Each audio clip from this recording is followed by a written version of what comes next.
ফরিদপুরের ভাঙ্গা থেকে বরিশাল মহাসড়ক খানাখন্দে ভরে যাওয়ায় দুর্ভোগে পড়েছেন চলাচলকারীরা। এ বিষয়ে আরো জানাতে যুক্ত হচ্ছেন সহকর্মী বিধান সরকার। বিধান, সড়ক সংস্কারে কোনো ব্যবস্থা নেওয়া হয়েছে কিনা, সংস্কার নিয়ে জেলা প্রশাসন সংশ্লিষ্টরা কি বলছেন?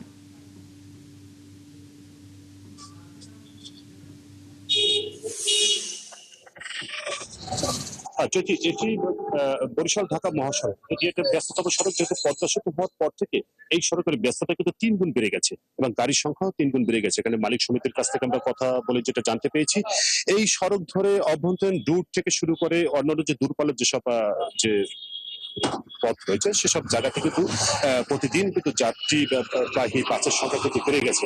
এবং ঠিক এই জায়গাটা দেখবেন যে আমরা ঠিক একেবারে এই যে যেখান থেকে এই যে ভাঙাটা শুরু সড়ক, এত সড়ক যেখানে খানাখন্দে ভরে গেছে, ঠিক সেই জায়গাটা থেকেই আমরা কিন্তু কথা বলছি।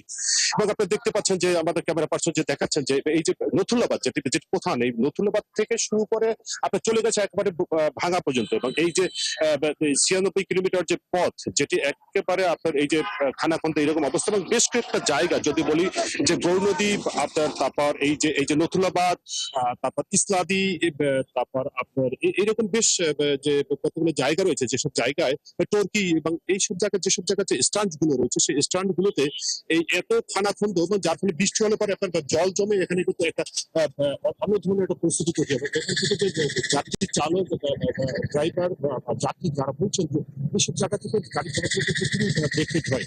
তবে এখানে যে সড়ক ও জনপথ বিভাগের যে প্রকৌশলী নির্বাহী, তার সাথে কথা বলে যেটা জানতে পেরেছে, তারা বলছেন যে ইতিমধ্যে ২৪ কিলোমিটার টেন্ডারের প্রক্রিয়া সম্পন্ন হয়ে গেছে, কার্যাদেশ দেওয়া হয়ে গেছে। তবে বর্ষার কারণে এই কাজটি তারা শুরু করতে পারছে না। যেহেতু এই যে বর্ষার কারণে এই যে পাশে যে দুই পাশে যে আবার সড়ক বর্ধিতকরণ, প্রশস্তকরণ, সেটিও করতে পারছে না। যার ফলে এই যে বর্ষার পরেই তারা কিন্তু এই কাজগুলো শুরু করবেন বলে এখানে যে এই যে সড়ক ও জনপথ বিভাগের প্রকৌশলী জানিয়েছেন। বিধান, আমরা শুনছিলাম আপনার কাছ থেকে। ধন্যবাদ যুক্ত হওয়ার জন্য।